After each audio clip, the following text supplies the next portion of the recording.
All right, thanks, Matt, and to everybody watching. Here we are now moving back into Modern. And now, so important to note, Zoe Reederman and Adam Wasburn-Moses, those are the wrong names. Andrew Elenbogen versus Ivan Espinosa. That is correct. Team of Breach versus four-color Midrange. Becky Bell's here with me now for the rest of the afternoon. Hello, indeed. Welcome to this traveling ship of fools that we are embarking on. Looks like the players are waiting for us so they can go ahead and get the go-ahead. You see companions on both sides. And so this is not an elimination match. Win 2 and you're through to the next day. Lose 2 and you're out. So neither player's fate can be decided by this match. But extremely true, and extremely true that Ivan Espinosa doesn't want to even mess with Ragavan's existence and quickly prismatic endings it away. Andrew's gonna start dashing a second one with the help of this Urza Saga as the second land here. You say he might want to doesn't want to deal with it, but he's dealing with it anyway. It comes across, and this is the most table space I've ever seen players take up with their life pads, I have to say. You gotta. They're also making it so that we can read their life totals from here, which is quite nice. Yeah. All right, so we have Team of Breach for Andrew Elenbogen. So if you're more familiar with Jeskai Breach, the main difference is Ren 6 being in the deck. And for Ivan Espinosa, 4-color mid-range, the deck that he's played in various structures for probably quite a year some and a half time. now. And so definitely somebody with a lot of prowess on the deck. But I mean, Andrew Elenbogen is a Pro Tour champion, as we've mentioned time and time again, and certainly plays a lot of whichever respective formats he is testing for. And so, there's a reason that I picked Andrew Elenbogen as the person who I thought was going to win this tournament. Well, that's good that one of us is playing. My player to pick, Derek Davis, he did not survive the group stage. So, all right. It's okay. Elenbogen riding for Becky here. And let's see. Okay, land drop achieved. And thinking this through, we know that Dash Dragon event is available. Ivan sitting, not giving anything away. Not holding the cards in hand, just waiting. At some point, you just know all of the cards that you could possibly have in your hand, especially when the only thing you have available to do anything with is a Sacred Foundry. So the thing that I think we really have to worry about coming out of Ivan's hand at this point are some of those elementals that tend to be quite pesky time and time again. Mm-hmm. Sure. Yeah, all kinds of removal on Ivan's deck here. Okay, Andrew has made up his mind. So other changes from previous breach lists, there are no ledger shredders. There are Fable the Mirror Breakers, I believe 2 of them in the deck. So that is one of the forms of long-term sifting. And then also Andrew has the option to just make a construct token with Urza Saga. So definitely multiple lines of play available here. And Ivan sitting back, just potentially on removal. Yeah, it is interesting to watch this teamer version of the deck. Feel like it's a little more susceptible to something like Blood Moon, as Leyline Binding comes down for Ivan.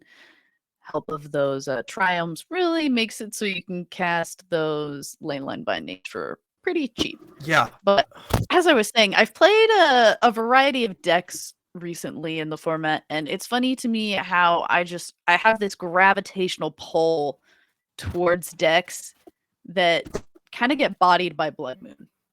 Yeah, no, I've heard you talk about that, and there are certainly a number of decks that do get messed with by Blood Moon these days. Although we're not going to see that here. No Blood Moon in this matchup. And Ivan will get things flowing here. Leyline Binding, yeah, obviously. Leyline Binding and Blood Moon did not work well together. But Leyline Binding, such a ridiculous card. 1 mana Swords of Plowshares seemed reasonable in Legacy. This is 1 mana to kill anything with no drop. Well, I guess the only drawback is that your opponent can kill the Leyline Binding. Get your thing back. But also having Solitude is like, we're playing just like a lot of white exile removal between the Leyline Binding, the Prismatic Ending, the Solitude. Like, we got a lot of bases covered with these removal spells. And then just to hold it all together, the best card in the format, Ren 6. Red and 6 is pretty darn good. All right, so Andrew does make a construct anyway, sacrificing his treasure. Somebody's going to fight me on Ren and 6 being the best card in the format, and I will just cite the amount of decks that are warping themselves to play it as my source. Well, Zach Allen's blue-white control deck splashing 4 Ren Yeah. and 6 really kind of sets the standard there. You can't do much more than that. Yeah, that's at the top of my citations.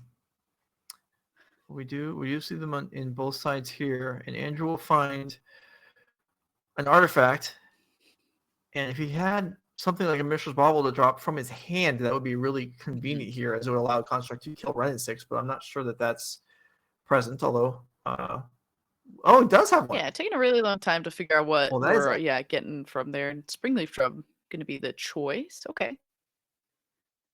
That's gonna be disappointing for Ivan. I imagine he did not expect this Ren and 6 to die this turn, but that is going to happen. Dropping to 3 made sense. Dropping to 0, that's a rough beat, but Sure. that is what And Andrew's Ivan gonna could present still here. have something like a Solitude in hand. Those are the only pitch elementals that you're right. Ivan is playing, but doesn't have one available. Doesn't really give any of the information away either, but that Ren and 6, as you mentioned, will go bite the dust this turn.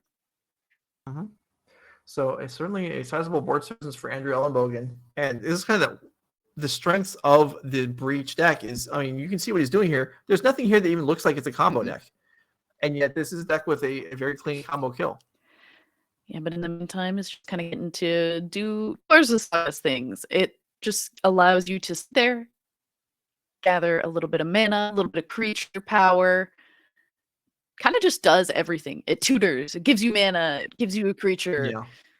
And wonderfully enough, we're going to have another Leyline Binding to try and get rid of some of that creature power that's coming from those Urza Saga and keep Ivan's life total hopefully a little more healthy here.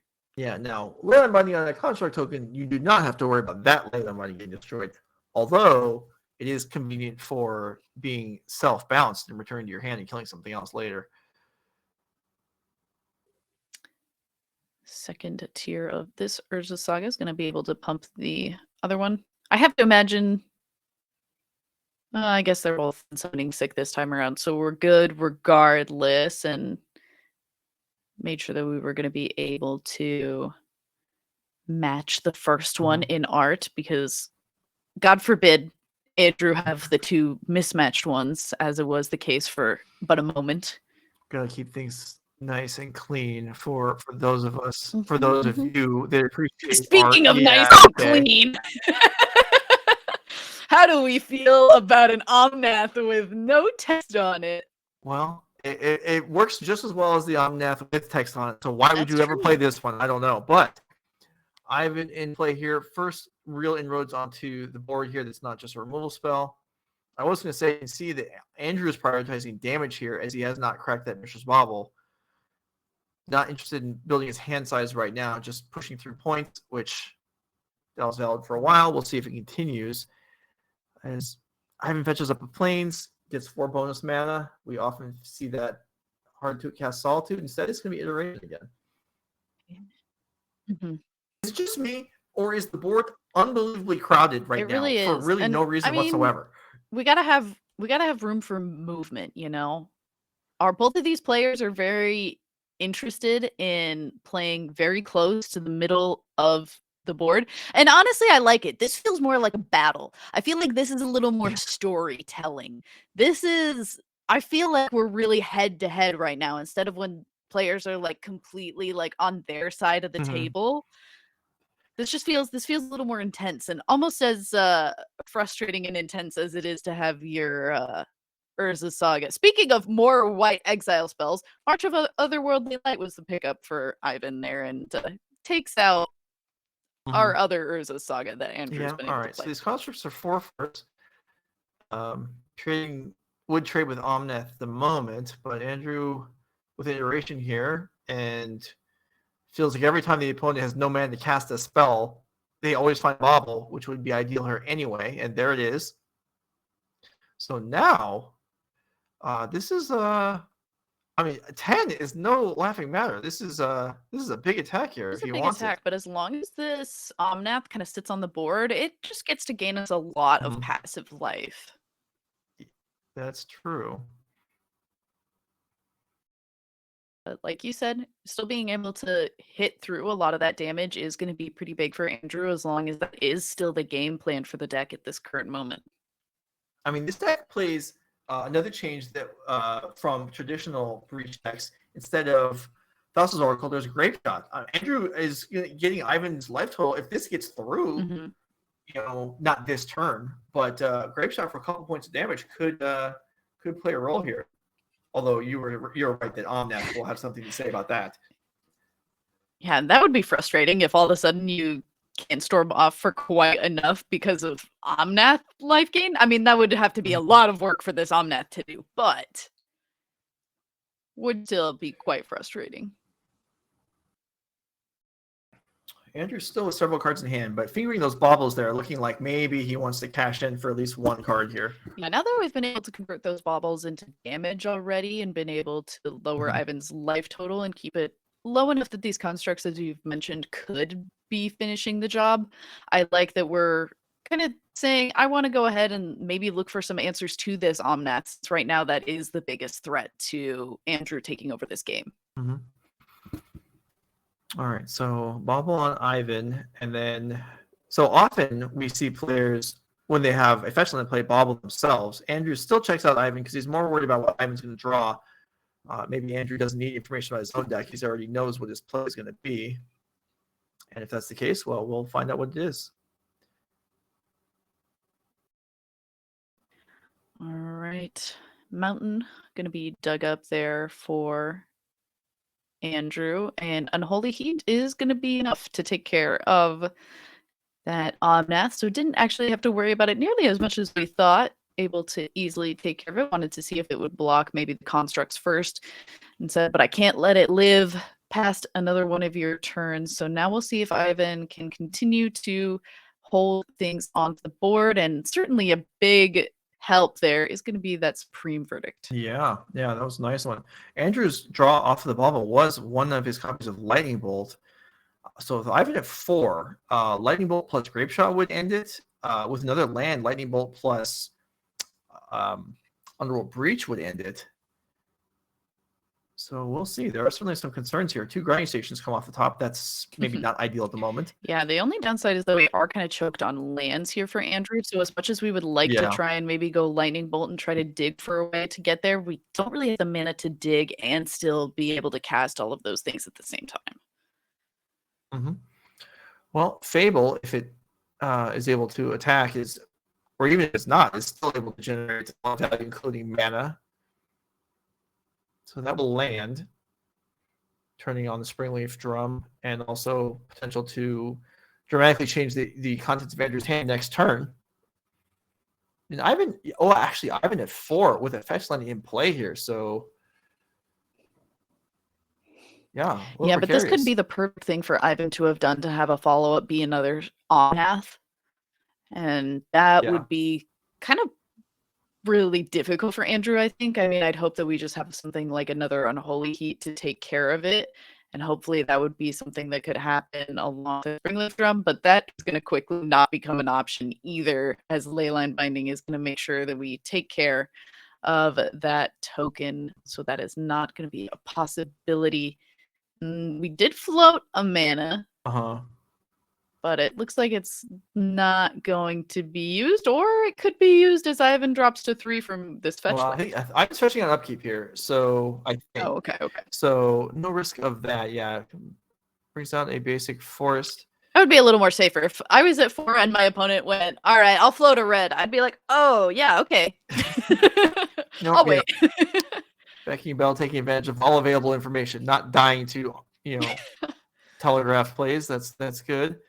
I die to combat in MTGO all the time. You know this. I've seen. Yeah, I don't know if you talk about it in your social media presence at all. I don't at all. Yeah. Why would I? But I'll tell just the NRG chat, because I care about them so much, so they get to know how often I click through combat and lose to onboard attacks. Oh boy! I mean, the second time I saw that happen in the span of 2 days, I was pretty blown away. All right, so. Haywire Might was a draw for Andrew. That's primarily Urza Saga target. But when there are cards buried under Leyline Bindings,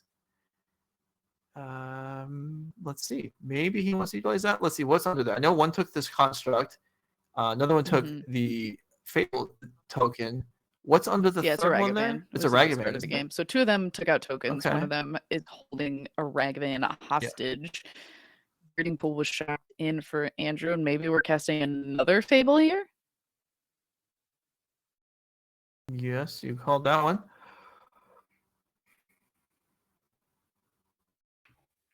All right, I like this shift in game plan. It does feel like a little weird for Andrew, but just going ahead and gathering some value. Again, life total not looking too rough, and is just trying to say, if Ivan's at 3, I don't need to like spend a lot of time trying to dig for combo pieces, because I'm pretty sure these little creatures that I put together can be more than enough. Unfortunately, though, Ivan has also gotten to shape his hand a little bit, and Solitude is going to be a hard cast here and be able to take care of either that Haywire Mite or the Goblin. The Haywire Mite.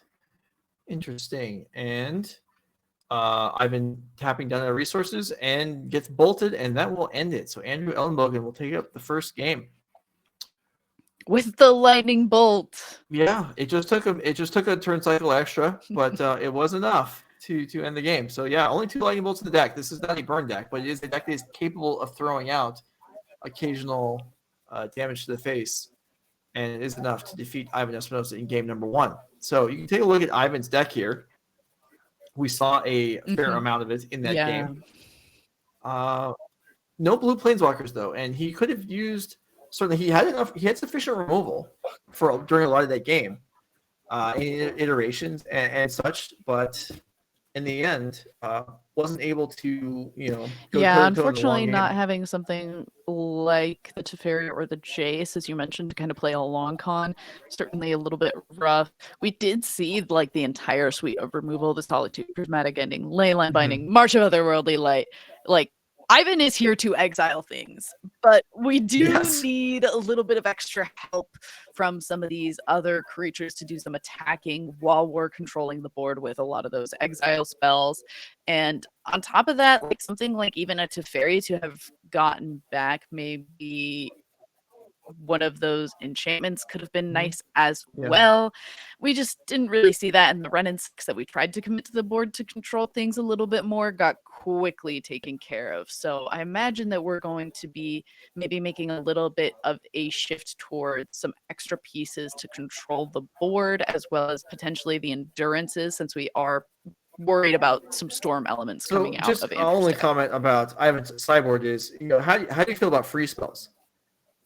Everything here. Everything. Everything's free except the companion in the land. How do you feel about the saying that like food tastes better when it's free? Like that's how Ivan feels about his sideboard. Perhaps. Magic tastes better when it's free. Okay, all right. Let's go ahead and make sure we get time to look at Andrew's sideboard before we get the next game started. Temur Breach.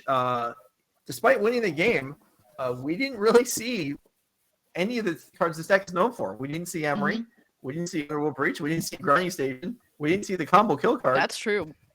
We really just saw Urza Saga and some artifacts. Saw Urza Saga, the artifacts that were fetched up, a few Mishra's Baubles to punch through extra damage with those Urza Saga constructs, and some Fable of the Mirror Breakers to bring it all home.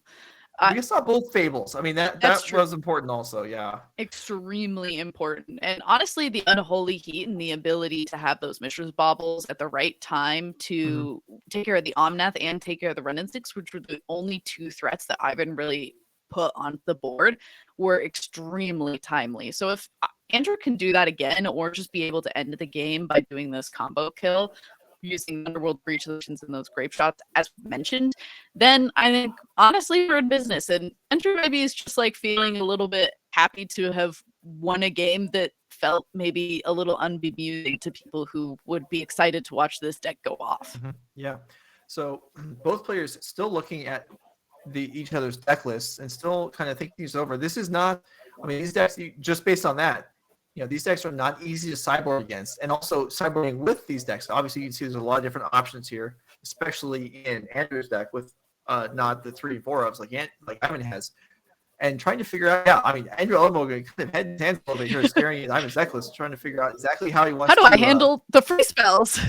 Set things up here. I mean, this Right. is one of the things that you and I have talked a lot about in trying to make sideboard decisions for the modern metagame right now is when you're playing against a lot of these decks that do have a tendency to go really fast, and Temur Breach certainly has some fast winning hands, you kind of do have to play their own game. You do have to kind of move into playing a lot of those free spells. And Ivan said, yeah, I don't want to lose anything on turn 1. I don't want to lose on turn 2 or 3. Like, I'm trying to cast Jace the Mind Sculptor and Omnath. So I've got to have a lot of these free spells to kind of pump that up. Yeah, it's been the last few years when Jace has really not seen as nearly as much play in Modern as he used to. But when you have free spells to protect it, well, then drawing extra cards every single turn is, if you're tapping out for expensive cards, it doesn't matter. When you're just throwing solitudes and subtleties, whatever else, force of negations, endurance, force of vigor. If you can name a free spell in this format, Ivan might have some in his deck, or at least in his box. Yeah, nearby. the backup free spells that we didn't register for this tournament. But I brought them in case. Like, I walked in, saw the field, and was like, I do want this. Is there a Yorion under the Kahira that says free me? Yes. Yeah. I respect it, but I will not free Yorion. The Sky Noodle can stay in jail. Ivan finally gave up on his Yorion buddy there and in favor of Kahira, but I don't think that was Ivan's choice. You think he let his friends makes his decisions for him on what he submits to the officials? Oh, I suppose. Yeah, in that case, you're right. But I don't know. I feel like it was really always kind of sad. Like, Kahira literally says elementals, and for the longest time, like, these 4-color decks were elementals decks. So I honestly just felt rude to be playing Yorion instead of Kahira. Yeah. So honestly, we now have this deck with its rightful companion, in my opinion. This is my hot take of the format. No, you're right on with that one. All right, so drawing opening hands here for game number 2. Match number 1 of stage number 2. Lots to keep track of here at NRG Gaming. Hopefully you're enjoying the content. And all right, we are underway. A windswept teeth to start things off, and maybe Andrew will have a faster game 1 this time around. Or, actually, game 1, Andrew had 2 Ragavans, which that's pretty fast. All things considered. No, yeah, he was. I mean, he has Haywire Might he can play on turn 1. Is that what you're in the mood for? I mean, that's getting on the board. It's on the board, but I think if you put in front of me a Haywire Might and a Ragavan, I would pick the Ragavan pretty much every single time. Yeah. Andrew decides to hold on to it, save it for its disenchant effect later on. Honestly, if I saw my opponent play all 3 Leyline Bindings the game before, I'd hold on to the Haywire Might. Yeah. Tapped lands is going to be the name of the game for Ivan for quite some time, so that's how it is going to start things off. And Andrew says, that's not too bad. If I'm on the draw and don't need to be going super fast, I guess I'll do about the same thing here. Yeah, Ivan, I'm sure, is fairly conscious of his life total after game 1, just getting bolted out from what seemed a mildly stable 3. Yeah, it's hard because I feel like Ivan kind of suspected that a lightning bolt had to be at least at the back of his mind for 1 turn there, and then it's hard. You kind of lose some options every once in a while. As Round 6 going to be the start for Andrew, the reason that this deck has shifted into being Temur, and that Beseju going to be played, which kind of interesting. Sometimes when you have Round 6, you want to go for that Beseju Round 6 over and over again, especially something like the 4-color decks that are playing so few basics. Yeah, definitely. There are probably a fair number of shotguns and triomes that can be cleared up as well, though. So I'm probably not too close to running out of targets. But I agree with you. So I think, Andrew's other land is the basic island, and that can't cast Round 6. So that's probably why Beseju came out right there. And probably with a Haywire Might in hand, Andrew was hoping if where Round 6 is going to get killed, it's by a Leyline Binding and not by Prismatic Ending is what actually happened. All right. That Wooded Foothills Second Chance at Redemption, coming back and finding Steam events. At At Redemption. Redemption. It didn't fail the first time Okay, around. that's fair. It's It's Second Chance at Life. there you go. Okay, that's better. It's at Glory. Okay. Yeah, Oh, I mean, yeah. Okay, you're right. It successfully fetched out 2 different lands. Two It is different built lands. into Andrew's entire mana base. He would be All mono right. green without that. You're right. It is, and that is certainly a glorious Wooded Foothills. So we're in it, and we now have Fable the Mirror Breaker, the most glorious of cards. And speaking of glorious cards, Chalice the Void for Ivan says, free spells, okay. 1 mana spells, not cool. So Andrew Elenbogen, who quite reasonably made the choice to hold on to the Haywire Might, now gets punished by having it stuck in hand as being the out to the Chalice. Yeah, this is gonna be a little more rough than I would initially anticipate, actually, for Andrew. Like, it's not gonna stop a lot of the combo pieces, but a lot of the like little things that you're kind of playing in the meantime, and a lot of the little things that are going to stop the bigger things that Ivan is going to do are those 1 mana spells. So now if Ivan can follow this up with one of those things that we talked about, like that Jace the Mind Sculptor, or even just Omni, is honestly going to be really difficult for Andrew to get rid of now. Yeah. All right. I didn't quite get an eye on the 2 cards that got discarded there. I believe there's an Honorable Breach in the graveyard. It's one of them. The Haywire Might stayed in hand, so that is not the other one. But anyway, we are on here. Andrew with some fresh cards to play with. Does have Boseiju, so he can dispatch the Chalice, and there it goes. So Ivan will get ramped, which means things like Omnath come online. Yeah, I was going to say, now we could do something reasonably like Omnath and still have a fetch land, which I wouldn't complain about if I was Ivan. No, somewhat painful from Andrew's side, but it makes sense. And we're going to follow up here with Dash Ragavan and hope that connects. It seems like you got to be a little hopeful for it to connect, as we've talked time and time again about the mass amount of removal that Ivan has, and March of Otherworldly Light pitching a Solitude is going to be able to make sure that Ragavan isn't able to do Ragavan things. How often? Okay, so that was use this spell pitching the other one. Yeah, how often does March? Either way. Yeah. You could have done it either way. He could have randomly picked one of those 2 cards and said, I'm exiling this one to the other one, and it would have worked. Well, this way Andrew doesn't gain life, which is the way that I would pick too. Sure. I'm just saying, though. That's true. It's, I just am amused by the interaction. By the similarities between those cards. Right. Not giving Andrew life seems like a plus. All right, we saw iteration here from Ivan for his turn, so no Omnath just yet. Ooh. And it's okay, coherent hand. That's something. That feels to me like it would be I'd be putting a little bit of pep in my step if I was Andrew, especially now that Chalice is off the field, and we can kind of just continue to like do medium large spell into hold up reaction. Sure. Okay, well, here is an iteration for Andrew.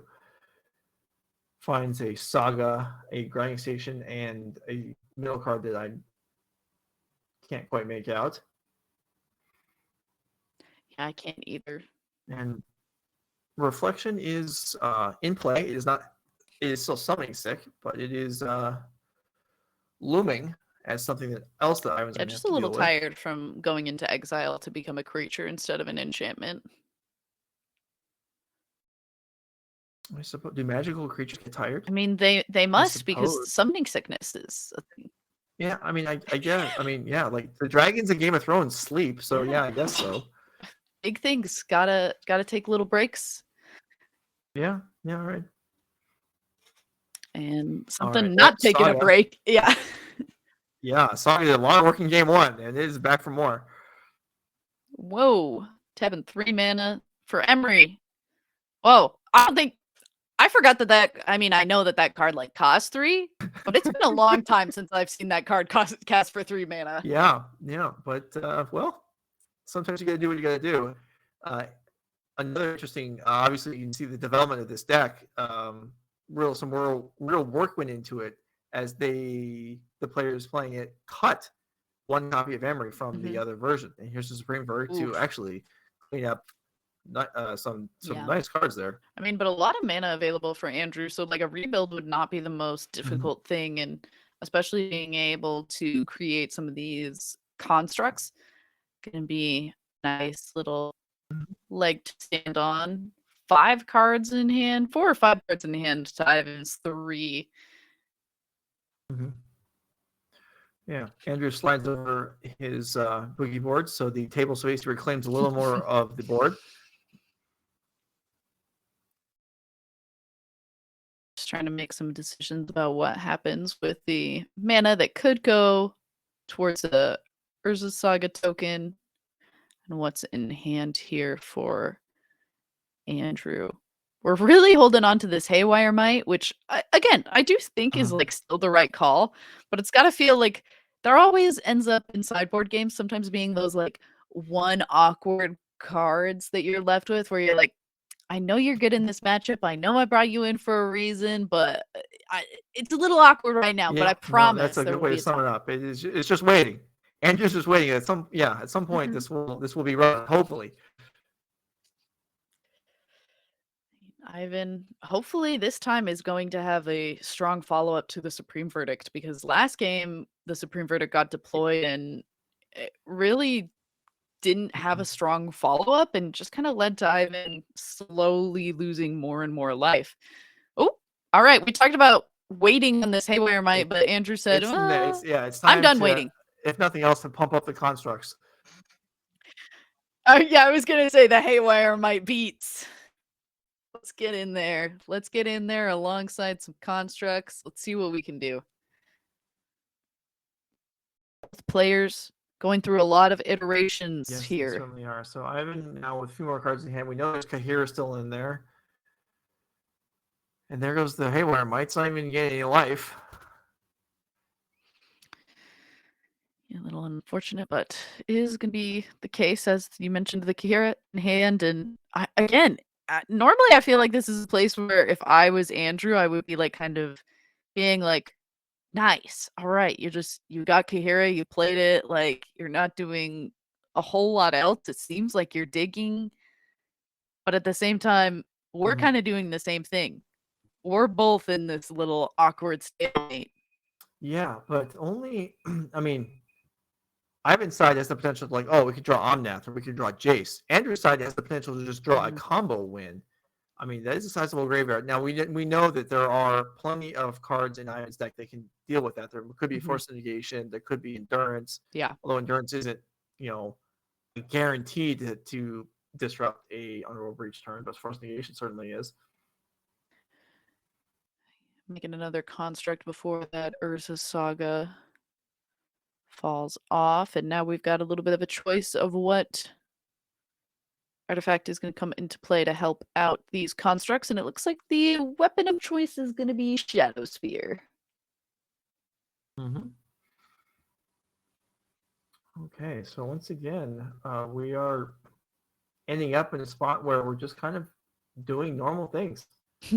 Limited things even. Okay, if I played against somebody in a limited game and they had Urza Saga and Shadow Sphere, I'd maybe feel a little bit bad. Okay, sure, this but this is a strong limited deck. All right. But if it was like Squire and Volshock Morningstar, it's basically the same as this. I have thoughts, but I will not elaborate on them at this time.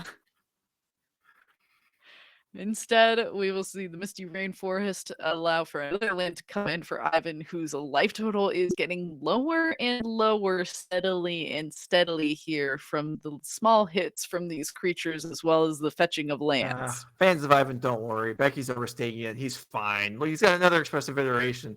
He's got a Kahira that just attacked right through the other construct. The construct was too scared. He got out of the way. Yep, that's certainly, at least I would hope that this iteration finds a little bit more than the last one. Force of Vigor going to be the exile here. That That does some things. Yep, Ivan's going to play it the slow way for actual mana, but that works. Takes out the 2 constructs and leaves the Shadow Spear.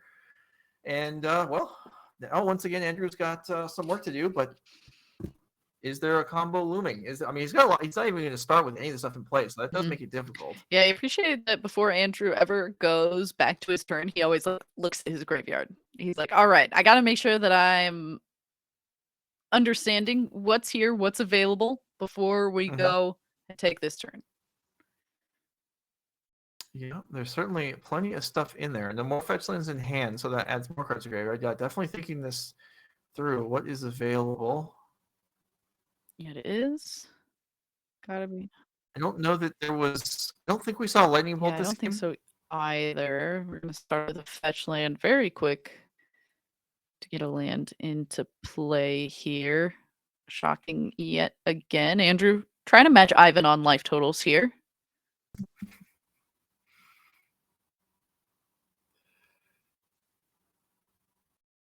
We're just doing that to... Oh, okay. We do have an Underworld Breach. So we've been looking with reason at this graveyard and moving Renin 6 to the front here. Not normally what you would expect somebody playing one of these Breach combo decks to kind of gravitate towards, but you need something to hold on into this game. This isn't Breach combo. This is Breach good stuff that I'm going to rebuild my board with.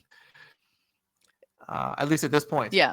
Honestly, Breach, good rebuild card. Let's see how much Andrew can bring back with this. Moving a bunch of things that we're okay with exiling to the front, I imagine, as well, considering it's a whole bunch of lands. And looking at both Emery as well as that Renin 6.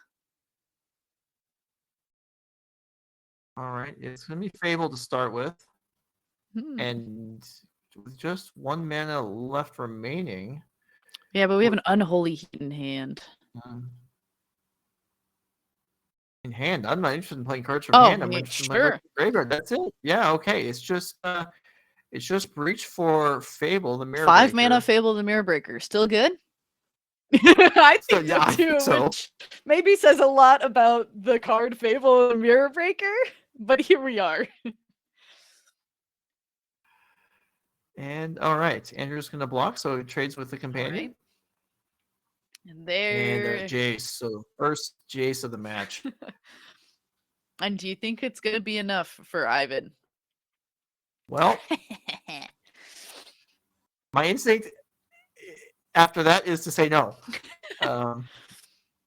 Yeah, a little unfortunate. We've waited so long for Jace to grace us with his presence, and he immediately gets smoked by fire. Well, I mean, in the old days, you just plus it, and then they couldn't lightning bolt it to death. Unholy kind of changed things a little bit there. But he still does a card. And, yeah, this game is, I guess we're progressing. I mean, Andrew has another, the strongest thing on the board right now is Andrew having another Fable that's able to rummage twice. For the first time in quite a while, Ivan has more cards in hand than Andrew does. Ooh, Renin 6, maybe not the same level of potency in Planeswalker as you would normally be hoping, but Ivan is once again going to continue to do a little bit of damage to himself by fetching twice this time around. And looks like we are shocking a bit as well. So going down to 5. Let's see what the follow-up is going to be. Hopefully there's something to protect this Renin 6 or just to protect our life total maybe a little bit. Okay, it's an endurance. Well, that will certainly protect from future Underworld Breach as something like 15, 20 cards go to the bottom of Andrew's deck.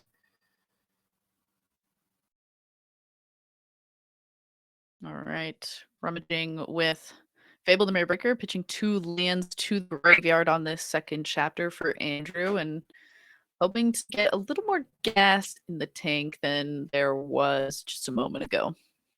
Yeah, okay. So Grinding Station and Grape Shot been added to hand for Andrew. Grape Shot for 4 would take down either. Okay, there's a bobble. I was gonna say it would take down either Endurance or Renin 6. And almost wipe out Ivan himself. Yeah, we just have to figure out exactly how to cast that many spells Mm-hmm. with what we have available. Adds Gigantha to hand, goes ahead with that grinding station. Gets to draw up for that bubble trigger, and Ivan gets to untap with this endurance and Renin 6 in hand, and actually attacking with the Renin 6, so not worried about getting 5 damage dealt right back. Those lightning bolts that maybe could have been a concern before, we're less worried about them this game.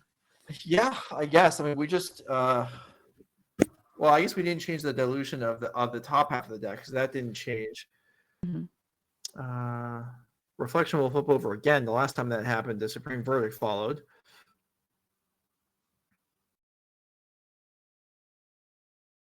I mean, Gigantha would stabilize this board.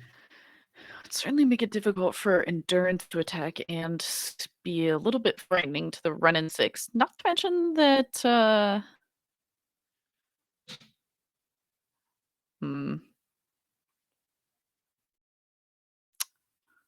I'm always like trying to like come up with like cute things to do with the mana ability from Gigantha as well. But it's also got to be extremely scary for Andrew now that or for Ivan, excuse me, that the Gigantha was available and just didn't get cast. And so we're going to go ahead and deploy Solitude as it does have lifelink and will start to help out the life total of Ivan should it connect. But it does take care of that reflection. I mean, there had to be Ether Gust on endurance. There had to be something there for Andrew because Gigantha was not cast, and also the Shadow Spear was not equipped on the reflection. So clearly, he had intentions for his mana, and for a lot of mana at that. Mm-hmm.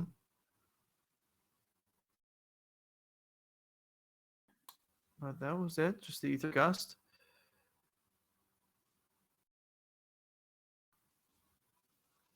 Follow-up turn.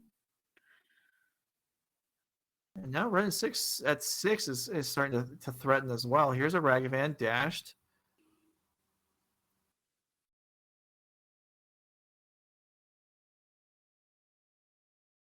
And equipped. All right. Okay, Andrew's trying to gain some life here. I don't know. I wonder if the priority with the Shadow Spear is I want to gain some more life or I want to do more damage. Yeah. I'm not sure. I mean, I think we're certainly going to be a little bit happy for both. Ivan goes ahead and fetches, and they match in life totals for a moment. But I imagine that Ivan would like to deal with this Ragavan if possible. But based on life totals changing, I'm going to guess that is not. And I believe that's an Otawara is flipped over. So not going to be able to do anything with it because of this Ragavan. But we do gain a treasure. We're able to do a little bit more here. Grape shot for 2. As unlikely as Derek Davis not advancing through this tournament, I think. Grape shot actually killing a Solitude. Yeah. A Solitude? All right. Be sorry about my pick not performing quite up to my expectations. But that's okay, Derek. It's okay. It happens. And Ragavan back in hand, ready to dash once again. Yeah, wait, okay. So Renin 6 is at 7. Yeah. Renin 6 is at 7, but we kind of okay. Last turn we just went at Ivan, so I low-key expected us to just go for it again.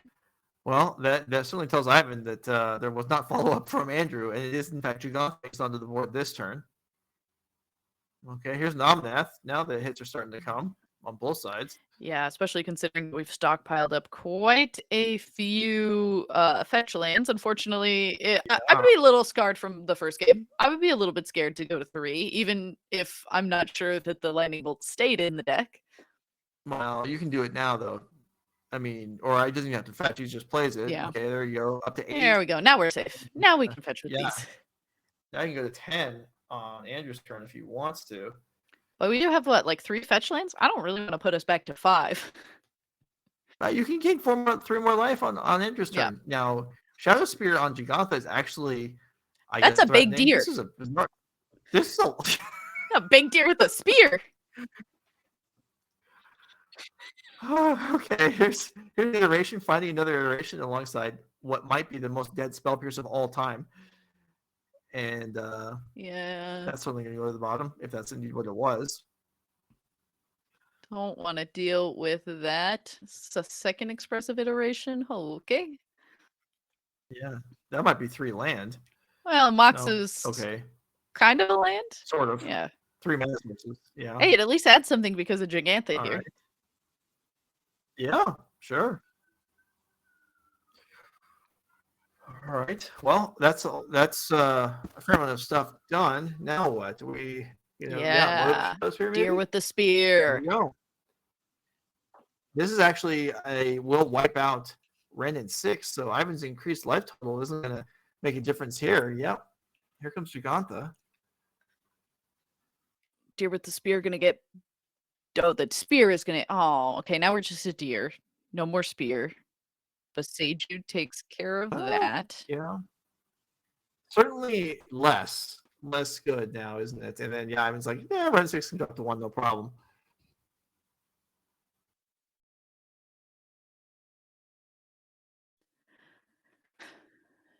Ren 6, as you mentioned, yep, gets to stay at 1, and Omnath also continuing to stay on the board, and with those fetch lands, could be able to do some spooky things on Andrew's turn, but we're going to choose to kind of hold on. All right, Ragavan comes into play and survives an end step. And Andrew's like, hey, more Underworld Breach, please. Yeah, I feel like we're slowly getting to the point where the like medium large things that Andrew has to bring to the board that haven't been able to finish the job quite yet might start to unfold to some of the big threats that Ivan Espinosa has. We've certainly thinned these decks considerably at this point with fetch lands. Yep. So we should have pretty high density of good stuff. Although even the good stuff, a lot of it's just removal. And we're looking for, well, what are we looking for here for Ivan, really? I mean, the other Jace would be nice. Okay. The other Well, Chalice of that the certainly Void. keeps Ivan safe from things like the Unholy Heat that could take care of this Omnath. Mm-hmm. Yeah, although I'm sure we've seen it response if you had it. Yeah, there's definitely a couple numbers you could put for Chalice in this matchup. I mean, Chalice on 1 obviously is pretty solid. Chalice on 0 prevents you from getting combo killed. But at this point, with so much stuff in the graveyard, Breach just for value, again, like we saw before, might be significant enough that it's not worth stopping.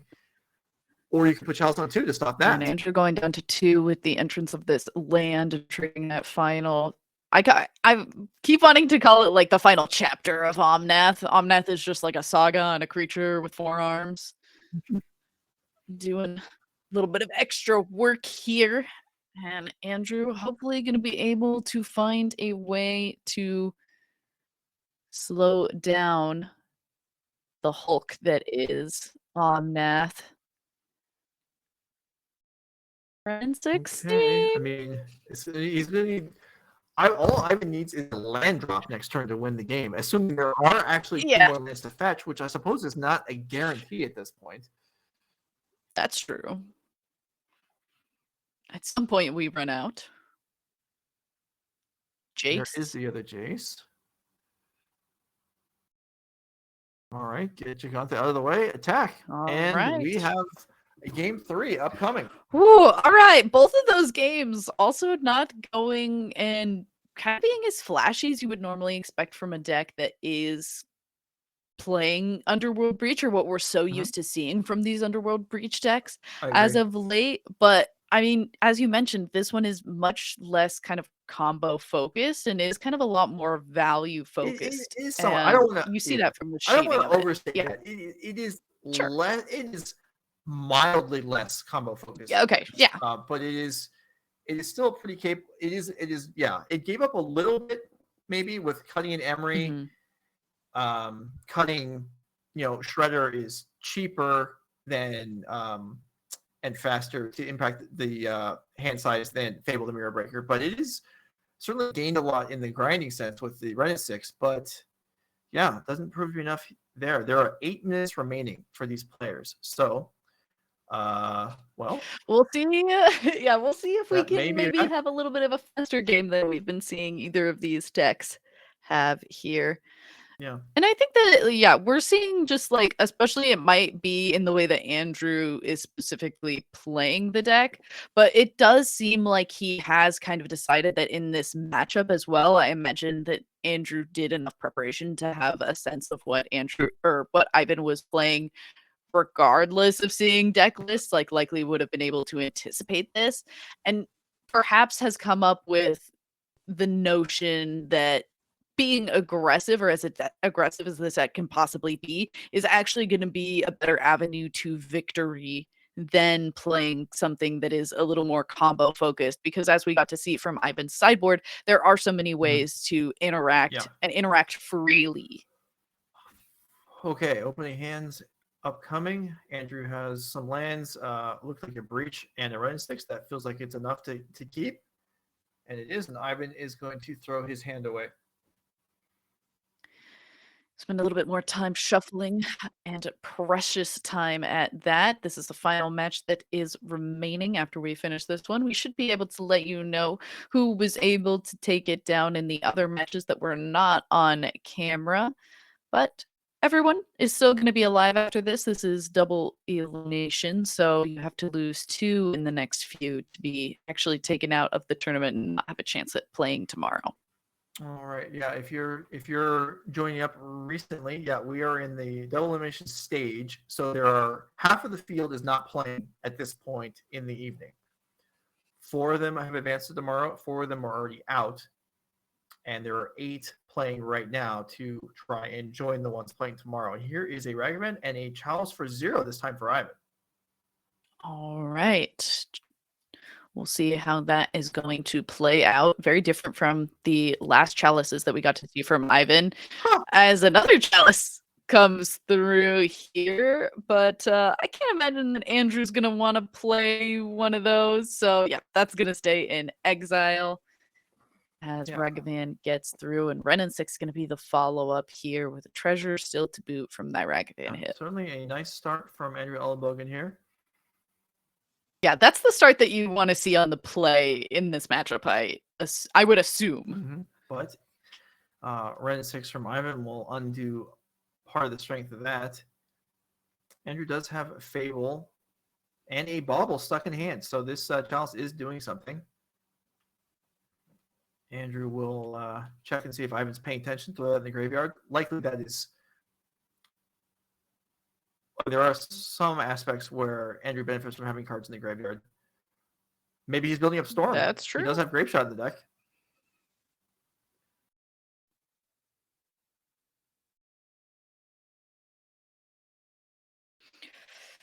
All right. I also just got informed that since there can't be ties, we have sudden death. We do. I was both bewildered and excited to hear that. Yeah, we are playing with extended round times this weekend, 55 minutes instead of the normal 50. But there are sudden death rounds after that. Gonna have like Mortal Kombat moments. Whoa, okay, Chalice number 3. Yeah, so the other Chalice came in from the sideboard. So there were Ivan did have more Chalice in the sideboard, and he apparently values them enough to bring in more of them here. They do on 0-1 here. I mean, that goes a long way. And Ivan's still able to, when you don't have to rely on Unholy Heat to remove something like Red 6, when you can use Leyline Binding, Chalice on 1. All of a sudden, our solitudes that gain our opponent life are much worse when I've been told that we have sudden death that could be possible. Mm-hmm. Ooh, Ivan without a land that hurts. here. So he had the Ren 6, which did take down Ragavan, which was almost basically a forced play, but then Andrew was able to finish it off before the Chalice for 1 came down, and now Ivan without a land. All right, flipping this Fable the Mirror Breaker and continuing to tick up Andrew's Renin 6 of his own.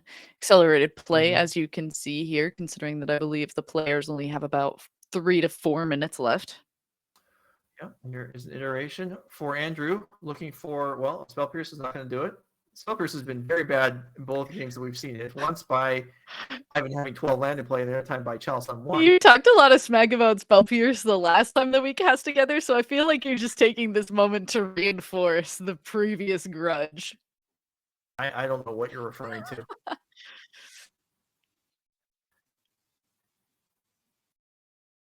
All right, so 2.5 minutes left. All right, so sudden death. People asking about this is how it works.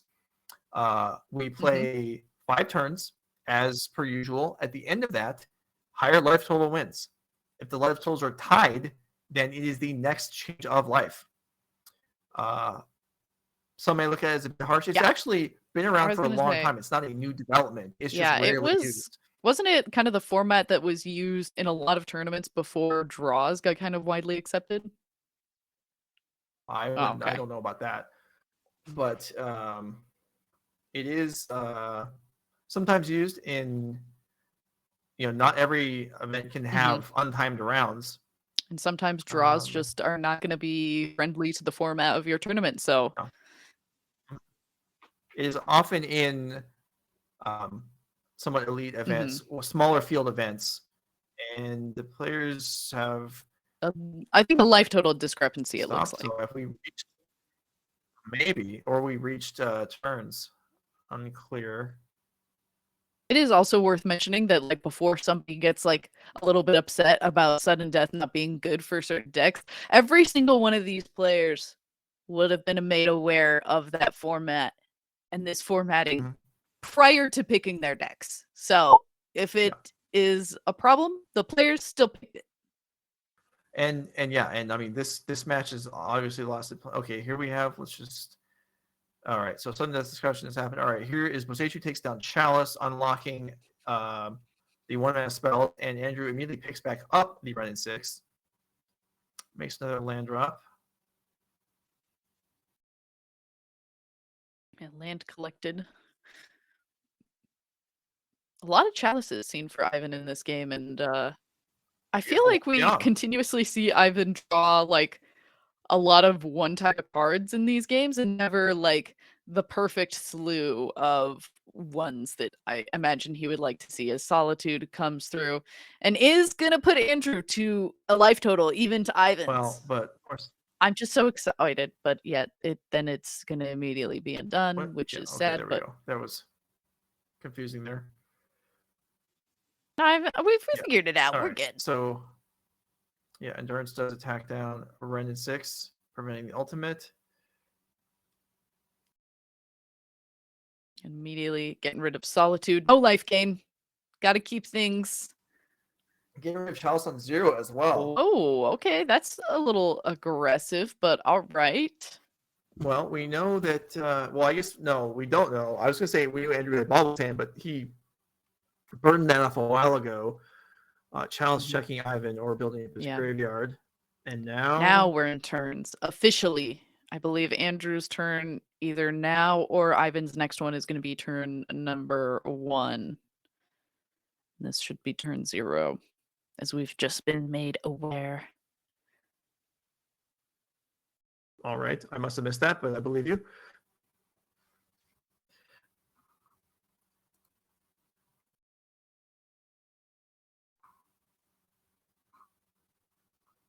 I love the moment that like turns get called and you also just like see the pace slow down. Oh yeah, everyone slams on the brakes and just takes a deep breath. It's like, oh, I can breathe again. Okay, hold up.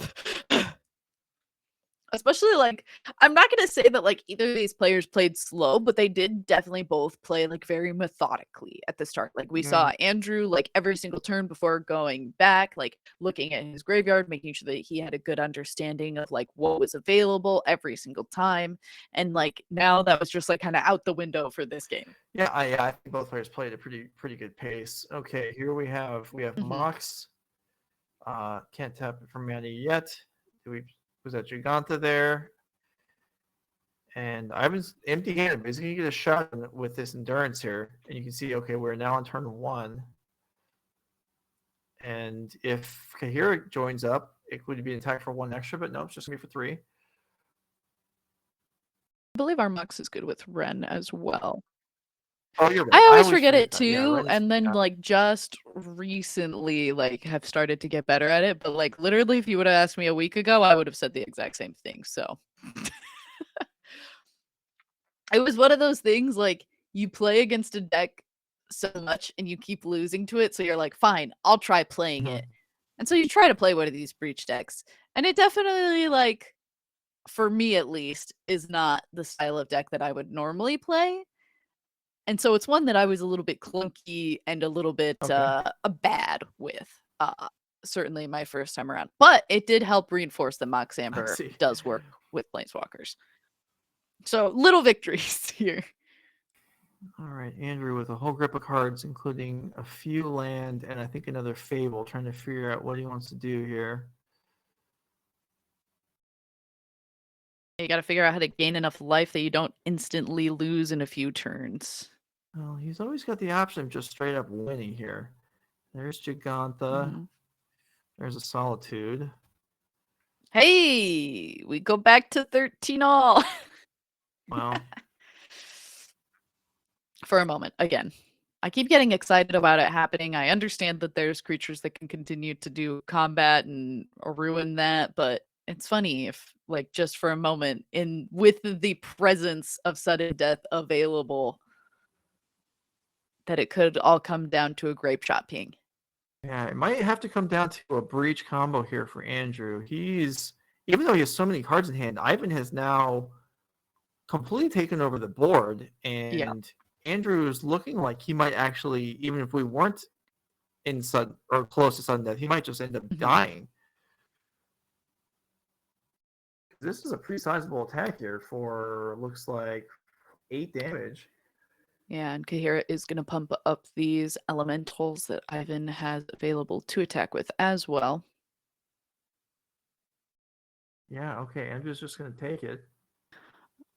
Oh, the Yorion doesn't say free me, it says companion zone. Write free me on there.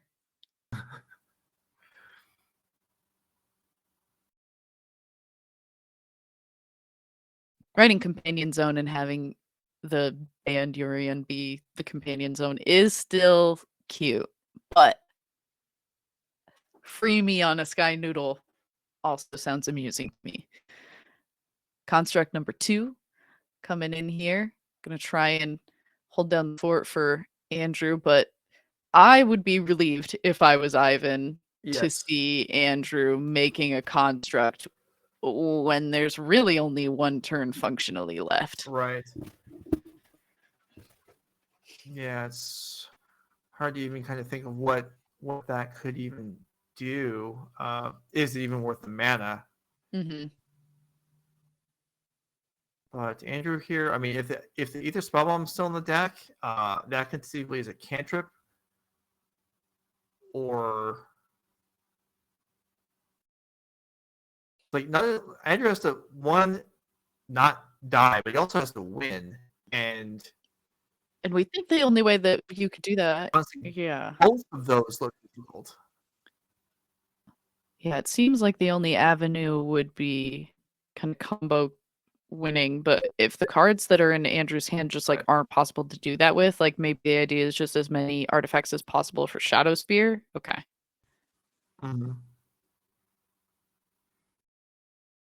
Continuously trying to gain enough life to stay in this, but deck that's really good at gaining life just so happens to be this 4-color mid-range deck. Yeah, this is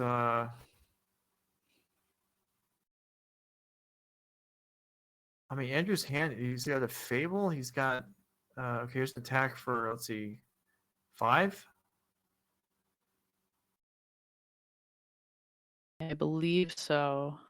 Which is not going to be enough to keep him in this tournament. Pass. Yeah. Well, oh, you're right. We still got one loss to give. Again, Andrew's my pick to win the whole thing, so Right. So he won't. The loser of this will not be eliminated. We'll be on thin ice. Yeah.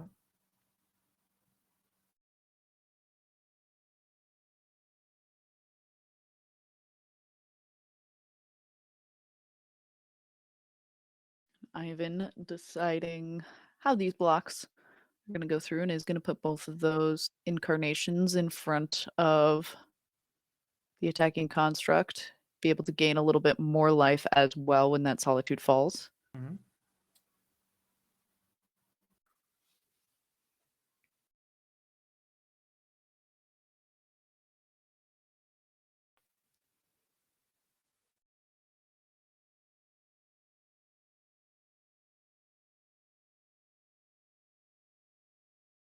I wonder if Andrew would have been better off because if we're on the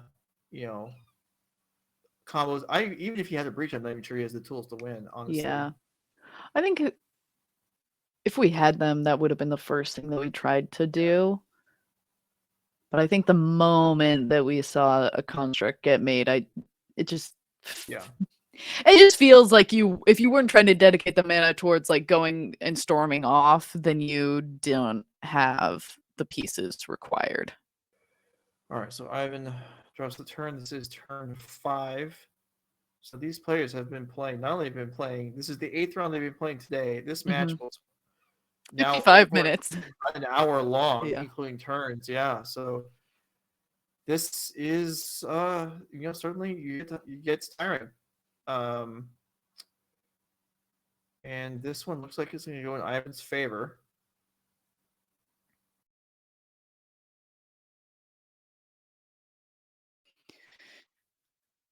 And that will do it. So Ivan Espinosa will defeat Andrew in sudden Elenbogen. death. In sudden death. So Ivan Espinosa will need to win one of the next 2 to play tomorrow. And Andrew will need to sweep his 2 remaining games. One lost away from calling it on the weekend for Andrew, as you just mentioned. My pick to win the event. So come on, Andrew. You got it. You can stay in this. I believe in you. Whereas Ivan is like, all right, I don't got to worry about too much more. I'm doing pretty good. Just got to keep my head up. Maybe not play as long rounds because that certainly takes a toll on you at a certain point. Yeah, and looking to defend. I mean, Ivan still alive. It was the winner last year. Anyway, we'll be back in a few minutes for the next round. Stick around. We'll be right back.